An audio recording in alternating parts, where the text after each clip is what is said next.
Bismillahirrahmanirrahim. Assalamualaikum warahmatullahi wabarakatuh. Alhamdulillah, puji syukur kita limpahkan kepada Allah Subhanahu wa taala sehingga memberikan kesempatan kepada kita semua untuk memaparkan materi kami. Tak lupa kita panjatkan salawat serta salam kepada baginda Rasulullah SAW, Nabi yang membawa kita dari alam kegelapan menuju ke alam yang terang benderang seperti sekarang. Sebelum kami memaparkan materi kami tentang peristiwa Timor Timur 1999, terlebih dahulu kami akan memperkenalkan diri. Yang pertama, perkenalkan saya sendiri atas nama Abdul Malik, nomor induk mahasiswa 2003133, dan sebelah kanan saya. Perkenalkan, nama saya Agil Ahmad, NIM 2003144. Sebelah kanannya lagi. Perkenalkan, nama saya Octavianti, NIM 2003135. Sebelah kanannya lagi. Iya. Perkenalkan, nama saya Triani, NIM 2003128. Sebelah kanannya lagi. Perkenalkan, nama saya Mutmainah, NIM 2003136. Nah, itulah tadi nama-nama dari kelompok kami. Dan untuk mengefisienkan waktu, kami akan memaparkan materi kami, yaitu tentang peristiwa Timor Timur 1999. Saya persilakan kepada pemateri pertama untuk memaparkan materinya. Kronologi dugaan pelanggaran HAM berikut. 1.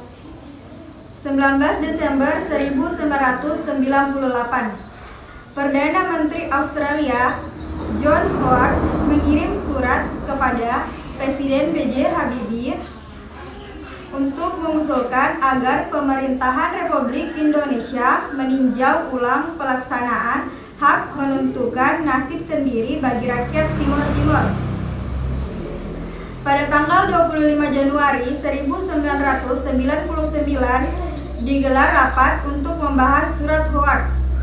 Tolong dipelajari, apakah setelah 22 tahun bergabung dengan Indonesia, masyarakat Timor Timur masih merasa belum cukup bersatu dengan kita? Bagaimana kalau kita pisah baik-baik saja melalui sidang umum MPR, kata Presiden Habibie waktu itu.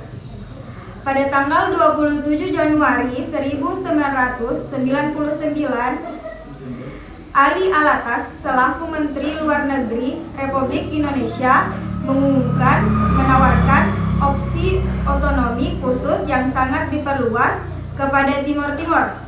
Jika ditolak, maka pemerintahan Indonesia akan merelakan Timor Timur. Sempat terjadi pro dan kontra di internal kabinet saat itu. Pada Maret sampai April 1999 terjadi serangkaian peristiwa menegangkan di Timor Timur, antara lain eksodus massal warga pendatang, kekerasan di gereja Luxia yang menyebabkan ratusan orang mengungsi, hingga kerusuhan besar di Dil yang menelan korban jiwa. Pada tanggal 21 April 1999, kelompok pro otonomi dan pro kemerdekaan menandatangani kesepakatan damai di kediaman Uskup Belo dengan disaksikan langsung oleh Manhankam Pangan Wiranto, Wakil Ketua Komnas HAM Djoko Sugiarto, serta beberapa tokoh lainnya. Pada tanggal 27 Mei April 1999, Presiden Habibie menggelar pertemuan dengan John Howard. Habibie mengungkapkan akan melaksanakan penentuan pendapat untuk mengetahui kemampuan rakyat Timor Timur. Ya, dilanjutkan oleh materi kedua. Selanjutnya, pada tanggal 17 Mei 1999, Presiden Habibie mengeluarkan Kepres nomor 43/1999 tentang Tim Pengamanan Persetujuan RI Portugal tentang Timor Timur. Kemudian dikuatkan dengan Impres nomor 5 1999 tentang langkah pemantapan persetujuan RI Portugal. Selanjutnya tanggal 16 sampai 18 Juni 1999, perwakilan kelompok pro otonomi dan pro kemerdekaan Timur Timur bertemu di Jakarta. Kedua kubu mereka sepakat menyerahkan senjata kepada PBB atau Pemerintahan Republik Indonesia. Selanjutnya, tanggal 30 Agustus 1999, setelah terjadi serangkaian konflik, penentuan pendapat rakyat Timur Timur dilaksanakan. PBB mengumumkan hasilnya, 78,5% menolak otonomi, 21% menerima otonomi, sisanya tidak sah. Dengan demikian, Timur Timur dipastikan bakal segera lepas dari NKRI.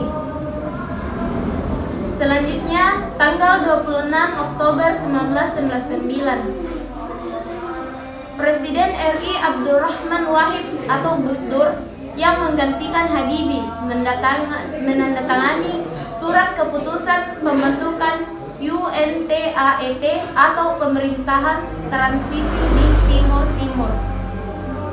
Selanjutnya tanggal 30 Oktober 1999, bendera merah putih diturunkan dari Timur Timur dengan upacara yang sangat sederhana. Media dilarang meliputi acara ini kecuali RTP Portugal. Kemudian yang terakhir 20 Mei 2002, Timur Timur resmi menjadi negara merdeka bernama Timor Leste.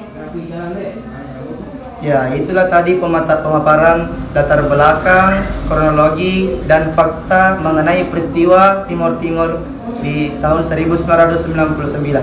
Dan kita akan membahas analisisnya, dan saya persilakan untuk pemateri berikutnya untuk memaparkan materinya.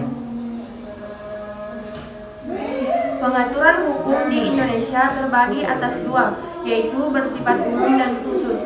Pelanggaran HAM tergolong dalam peraturan bersifat khusus. Pelanggaran HAM terdiri atas pelanggaran HAM biasa dan berat. Pelanggaran HAM berat terjadi pada situasi sengketa internasional. Pelanggaran HAM berat diatur dalam hukum humaniter yang kemudian diadopsi oleh Undang-Undang Nomor 26 Tahun 2000 dan Undang-Undang Nomor 39 Tahun 1999. Lepasnya Timur Timur dari Indonesia merupakan kekalahan bagi Indonesia. Merupakan negara besar ini terpuruk oleh kegigihan sekelompok kecil masyarakat untuk memperoleh kemerdekaan. Keputusan rakyat Timur Timur untuk merdeka tidak terlepas dari tindak tanduk TNI di bekas Provinsi Indonesia ke-27 itu. Pelanggaran HAM oleh anggota TNI merupakan alasan yang paling sering dikemukakan untuk menjelaskan keputusan rakyat Timur Timur tersebut. Pelanggaran yang dilakukan oleh anggota pasukan keamanan di Indonesia dan milisi binaan mereka sepanjang tahun 1999 termasuk: 1. Membunuh lebih dari 1.400 penduduk sipil. 2. Pemerkosaan dan pelanggaran seksual terhadap ratusan perempuan. 3. Penyerangan dan pemukulan ribuan penduduk sipil. 4. Deportasi paksa sekitar 250.000 penduduk sipil dan pemindahan paksa sekitar 300.000 dari wilayah Timor Leste. Ya, itulah tadi pemaparan tentang analisis hukumnya. Ya, kita beralih ke pemateri keempat. Materi selanjutnya yaitu melalui KKP, yaitu pembentukan Komisi Kebenaran dan Persahabatan, merupakan bentuk penyelesaian yang dilakukan berdasarkan dimensi politis. Di satu sisi, bentuk penyelesaian seperti ini sifatnya hanya temporer, tidak melibatkan semua pihak dalam dimensi sistem peradilan pidana, sehingga eksistensi bentuk penyelesaian ini tergantung situasi politik dan keamanan kedua negara.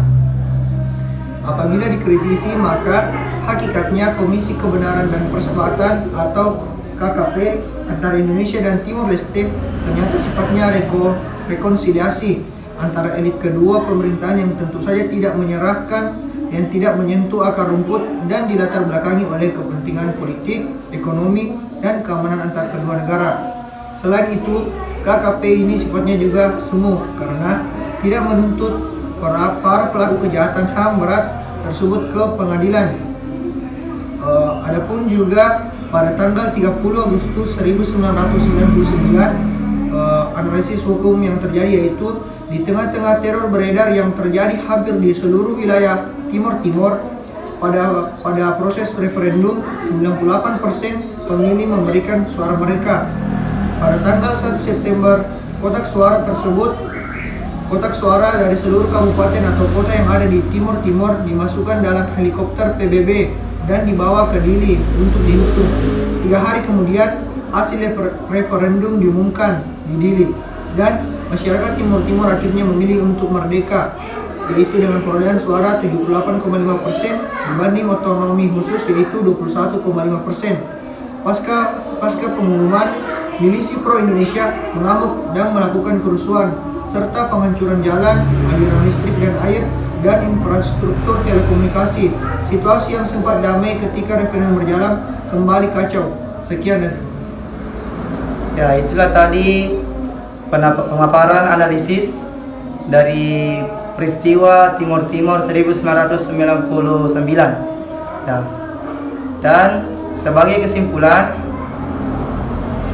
pada peristiwa Timor Timur 1999, kasus pelanggaran HAM yang terjadi di Timor Timur 1999 teridentifikasi termasuk pelanggaran HAM berat karena telah terpenuhi unsur-unsurnya yang meluas dan sistematik yang ditunjukkan kepada rakyat sipil yang berupa penyiksaan, penganiayaan, pemerkosaan, serta pembunuhan yang dilakukan oleh para pelaku yang merupakan dari unsur militer dan polisi, serta milisi pro-Indonesia merupakan pembunuh, pembakaran, dan pemaksaan terhadap penduduk untuk pindah.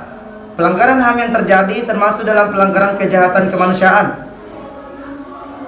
Pelanggaran HAM dilakukan oleh aparat pemerintah dan milisi pro-Indonesia yang terjadi pada bulan September tahun 1999 yang ditunjukkan kepada rakyat sipil, terutama mereka yang dianggap pro kemerdekaan dan staf UNAMID. Dalam proses penghancuran kota, pihak pelaku juga melakukan penculikan, pembunuhan terhadap 2 orang staf lokal UNAMID dan aktivitas pro kemerdekaan. Dan permasalahan yang kedua, tidak ada konsistensi aparat penegak hukum dalam menerapkan doktrin tanggung jawab komando pada kasus-kasus pelanggaran HAM yang berat dalam kasus Timor Timur. Sekian, itulah tadi pemaparan materi dari kelompok kami. Semoga bermanfaat untuk bagi kita semua, dan jika ada kekurangan mohon dimaafkan. Sekian, wassalamualaikum warahmatullahi wabarakatuh. Waalaikumsalam.